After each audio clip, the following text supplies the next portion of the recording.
रात का समा था। आसमान पर बादलों ने चांद को छुपा रखा था। हवेली के बड़े बड़े कमरे सुनसान और वीरान लग रहे थे, जैसे दीवारें भी किसी बड़े राज को छुपाने की कोशिश कर रही हों।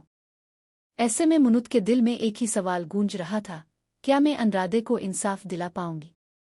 मलुआ के कहकहे, ऐश्वर्या के साजिशी जुमले और विक्रांत की बेबसी, ये सब मुनुत की रूह को झंझोड़ रहे थे।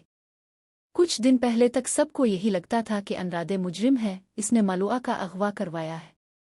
मगर मुनुत के दिल को कभी भी ये बात सच नहीं लगी। इसके दिल की गहराइयों में कहीं ना कहीं ये यकीन था कि अनुराधे बेगुनाह है और हकीकत बिल्कुल दूसरी है। इसी दौरान एक छोटा सा वाकया पूरी कहानी का रुख बदलने वाला था। रेस्टोरेंट में एक ऑर्डर आया। एक सलाद, जो हमेशा मलुआ का फेवरेट रहा है। आम ग्राहकों के लिए ये कोई खास बात ना थी, मगर मुनुत को फौरन शक हुआ।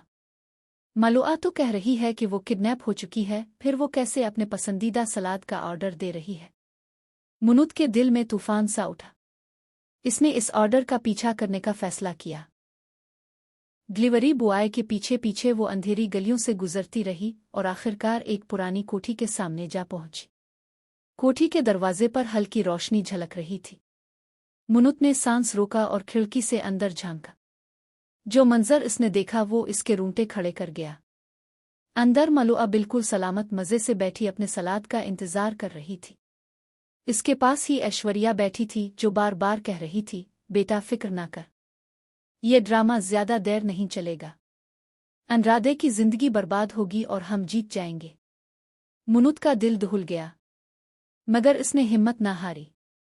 मोबाइल निकाला और वीडियो रिकॉर्डिंग शुरू कर दी। हर एक जुमला, हर एक हरकत वो महफूज कर रही थी, ताकि वक्त आने पर सबके सामने सच्चाई लाए। लेकिन कहानी यहाँ खत्म नहीं हुई। जैसे ही डिलीवरी बॉय ने दरवाज़ा खटखटाया, मलुआ ने लपक कर सलाद पकड़ा और खुशी से खाने लगी।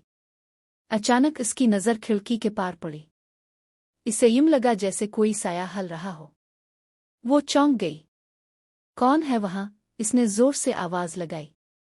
ऐश्वर्या भी चौंक कर खड़ी हो गई। मुनुत ने घबरा कर खुद को छुपाया, मगर इस वक्त तक देर हो चुकी थी। दोनों माँ बेटी को यकीन हो गया कि कोई उनका राज जान गया है। ऐश्वर्या ने फौरन एक फ़ोन किया। किसी ने हमें देख लिया है। जो भी है, इसे खत्म करना होगा। अब मुनुत की जान खतरे में थी। वो अंधेरी गलियों में भागती हुई निकल गई। बारिश बरसने लगी, हुआ में खौफ की लहर दौड़ गई। पीछे से कुछ गुंडे इसका ताकुब कर रहे थे, मगर मुनुत ने अपनी होशियारी से इन सब को चकमा दिया और घर जा पहुंची। अगली सुबह सब कुछ नॉर्मल लग रहा था, मगर अंदर ही अंदर तूफान उठ रहा था। विक्रांत ने महसूस किया कि मुनुत के चेहरे पर खौफ और जिद दोनों हैं। क्या हुआ? तुम कुछ छुपा रही हो? विक्रांत ने पूछा। मुनुत ने लम्हा भर सोचा और फिर मोबाइल दिखा दिया। रिकॉर्डिंग देखते ही विक्रांत का रंग बदल गया। ये सब ड्रामा था। मलुआ और ऐश्वर्या ने मिलकर ये खेल रचाया। मुनुत ने सर हिलाया। जी हाँ, और अब वक्त आ गया है कि सबको सच्चाई दिखाई जाए। लेकिन किस्मत को कुछ और ही मंजूर था। जैसे ही वो वीडियो घर वालों को दिखाने वाले थे, अचानक मोबाइल बंद हो गया। जब दोबारा ऑन किया तो वीडियो गायब थी। किसी ने रिमोट एक्सेस के जरिए फाइल डिलीट कर दी थी। मुनुत के पैरों तले जमीन खिसक गई। विक्रांत ने कहा, इसका मतलब है कि हमारे आसपास कोई है।